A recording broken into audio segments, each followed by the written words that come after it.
Assalamualaikum warahmatullahi wabarakatuh. Halo teman-teman, kembali lagi dengan Ardian di sini. Pada kesempatan hari ini kita akan membahas tentang arteri pressure alarm. Yang dalam kesempatan kali ini akan kita bahas yaitu lower artery pressure. Sebelum kita lanjut ke pembahasan, kami ucapkan terima kasih kepada teman-teman sekalian yang telah mengklik video ini. Jangan lupa share video ini kepada teman-teman lainnya agar manfaatnya semakin luas. Dan untuk teman-teman yang baru bergabung, jangan lupa untuk klik tombol like dan subscribe yang ada di bawah. Terima kasih atas dukungan teman-teman sekalian. Semoga video ini mendatangkan manfaat untuk teman-teman sekalian. Baik, langsung saja kita masuk ke pembahasannya, yaitu tentang lower artery pressure alarm. Yang kemarin sempat kami sebutkan ada upper artery pressure alarm, nanti tidak akan kita bahas ya, karena untuk upper artery pressure alarm itu untuk mesin yang artery pressure-nya atau sensor artery pressure-nya ada di sebelum pompa, biasanya hanya akan terjadi jika akses vaskuler yang didapatkan itu arteri. Misal femoralis gitu kenanya arteri gitu ya, nilainya akan positif, jadi upper ya. Tapi kalau kenanya vena dan adekuat, hasilnya pasti akan selalu minus. Baik, kita lanjutkan. Kita bahas sekilas dulu atau kita lihat dulu sekilas tentang ilustrasi proses hemodialisa yang kemarin sudah kita bahas. Terkait dengan bagian ini yang perlu diperhatikan yang pertama, di mana letak sensor arterinya sebelum segmen pump atau setelah segmen pump yang kemarin sudah kita bahas ya, bahwa kalau sensor arterinya ada di sebelum segmen pump, maka itu valid untuk mengukur ketepatan kanulasi akses vaskuler. Baik, lanjut. Ini contohnya yang letak sensor arterinya sebelum segmen pump. Nanti teman-teman bisa melihat itu yang di tanda panah warna biru, itu ada sensor arterinya. Kemudian segmen pumpnya ada di tanda panah yang berwarna merah. Kemudian ini letak sensor arteri sebelum segmen pump yang tadi sudah kami sebutkan bahwa nilainya akan selalu minus ya. Dan untuk tandanya di situ indikatornya yang berwarna terang, nilainya untuk tekanan arterinya selalu negatif, sementara untuk tekanan venanya selalu positif. Baik, sekarang kita ke arteri pressure monitornya. Kita coba bahas sekilas. 0 sampai minus 100 itu sangat baik. Kemudian minus 100 sampai minus 200 itu baik. Kemudian minus 200 sampai minus 300 itu cukup. Kemudian lebih dari minus 300 itu berarti ada yang salah dengan akses arterinya atau akses inletnya. Bisa aksesnya yang salah atau ada hal lain yang perlu kita perhatikan. Nah, nanti akan kita bahas di sini. Jadi artery pressure monitor ini akan berbunyi lower artery pressure jika di bawah 300, minus 300, di bawah minus 300 baru akan bunyi gitu ya. Baik, sekarang kita bahas lower artery pressure-nya. Alarm lower artery pressure ini akan berbunyi jika ada dua ya. Akan berbunyi jika yang pertama, range artery pressure monitornya itu terlalu sempit. Nah, ini itu bisa dilebarkan dulu tuh. Range artery pressure-nya bisa dilebarkan dulu sesaat setelah melakukan akses vaskuler gitu ya. Itu kita lebarkan dulu buat jaga-jaga. Jadi ketika angka atau indikator arteri pressure-nya itu turun, dia tidak akan langsung berbunyi kecuali nanti sudah sampai di bawah minus 300 baru bakal bunyi gitu. Jadi itu bisa dilebarkan dulu. Semua mesin bisa ini, semua mesin bisa dilebarkan. Baik, kemudian yang kedua itu akan terjadi jika tekanan arteri pressure-nya lebih dari 300, lebih dari minus 300, sorry. Jadi kalau sudah lebih dari minus 300, nah ini baru ada sesuatu yang perlu kita perhatikan. Nah, ini dia gambarnya. Di situ teman-teman bisa lihat ada gambar, ada warna yang agak redup itu ya, itu range itu yang dimaksud dengan range itu. Jadi range itu bisa dibuat lebih lebar gitu. Bisa dibuat lebih lebar, teman-teman bisa patok range yang paling bawahnya ada di minus 300. Di semua mesin bisa ya. teman-teman bisa patok range yang paling bawah atau paling lowernya itu ya, bisa dipatok di -300. Jadi selama indikator itu yang di laser warna merah ini ya, selama indikator ini yang berwarna terang ini tidak turun sampai di bawah -300, maka alarm lower artery pressure-nya tidak akan berbunyi. Baik, yang penyebab yang pertama tidak kita bahas ya, karena ini bisa bisa dilebarkan untuk range-nya yang ini, range atas dan range bawah ini bisa dilebarkan. Sekarang kita bahas ke yang tekanan arteri pressure lebih dari -300. Kira-kira penyebabnya apa saja? Baik, penyebab yang pertama itu ada clotting di arterial line, terutama sebelum segmen pump. Sebelum segmen pump itu yang ini ya, yang di sebelum belalai panjang ini sampai di fistul. Seringnya yang terjadi clottingnya di fistul ya. Kadang-kadang kalau aksesnya terlalu lama atau nyari venanya terlalu lama, terus sudah ada darah di situ, tapi tidak lancar, biasanya itu yang membuat ada clottingan. Jadi kalau teman-teman suatu saat akses atau mau melakukan kanulasi vaskuler, vena femoralis atau avesan ya, kemudian setelah masuk jarumnya kok tidak lancar gitu ya, itu ketika nanti sudah dapat yang lancar, dibuang dulu sedikit, siapa tahu ada clottingan gitu. Buat menghindarkan ada clottingan yang masuk ke dalam saluran ekstrakorporeal. Baik, penyebab yang kedua itu arterial lainnya tertekan atau tertekuk atau klemnya belum dibuka. Ini cukup sering terjadi ya. Nah, contohnya yang seperti ini.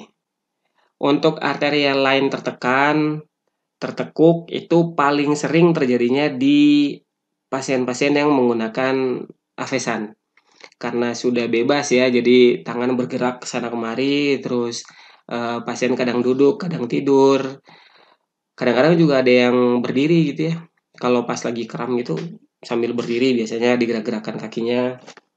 Nah, yang seperti ini berpotensi arterial lainnya tertekan atau tertekuk. Kadang-kadang tidurnya kanan kiri bolak-balik gitu ya. Jadi berpotensi tertekuk atau tertekan.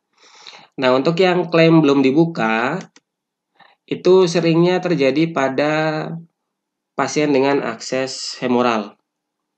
Ini nih, yang klaim yang di fistul sama klaim yang di arterial line. Ini kadang bisa salah satunya belum dibuka atau salah duanya belum dibuka gitu ya. Kenapa bisa begini? Biasanya kalau aksesnya agak susah, terus kita sudah mulai berkeringat, panik gitu ya. Sudah kita suntik pas jadi, alhamdulillah gitu ya. Terus pasiennya sudah kelamaan nggak disambung-sambung kan karena nyuntiknya agak lama. Terus kita buru-buru nyambung dalam posisi ini sudah tertutup dengan selimut. Nah, sudah tertutup dengan selimut, terus kita nyalakan pompanya, kok jedak-jeduk ya. Akhirnya kelihatannya kok nggak lancar gitu, arteri pressure-nya di bawah -300. Sudah panik duluan, ternyata setelah dilihat, dibuka selimutnya ya, ternyata salah satu klaimnya ada yang belum dibuka.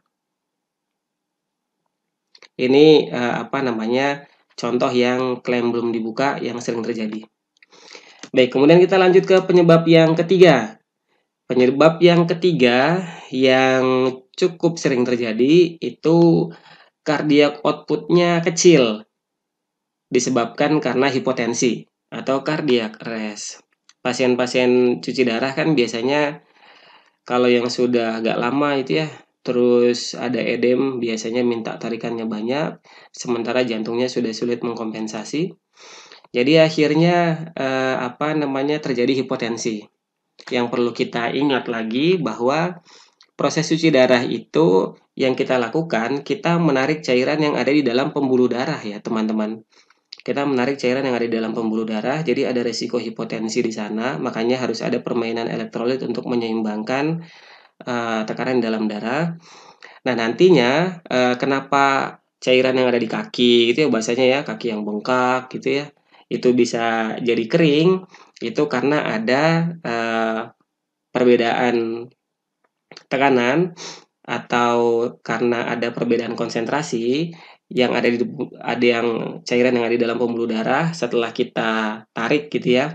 Kemudian ada peningkatan konsentrasi di sana, akhirnya cairan-cairan yang ada di luar pembuluh darah itu bisa masuk ke dalam pembuluh darah. Jadi akhirnya kesannya kayak kakinya kempes gitu. Tapi sebenarnya yang kita tarik cairan bukan cairan di kaki secara langsung, aslinya yang kita tarik cairannya adalah dalam pembuluh darah. Kemudian nanti ada proses pertukaran cairan di dalam sana, di dalam tubuh itu yang membuat cairan yang ada di dalam cairan yang di luar pembuluh darah masuk ke dalam pembuluh darah, mengisi dalam pembuluh darah lagi gitu, ada refillingnya.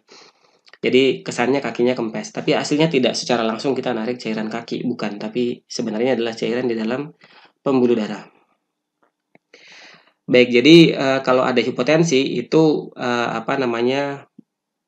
berpotensi mengakibatkan arteri pressure-nya turun gitu.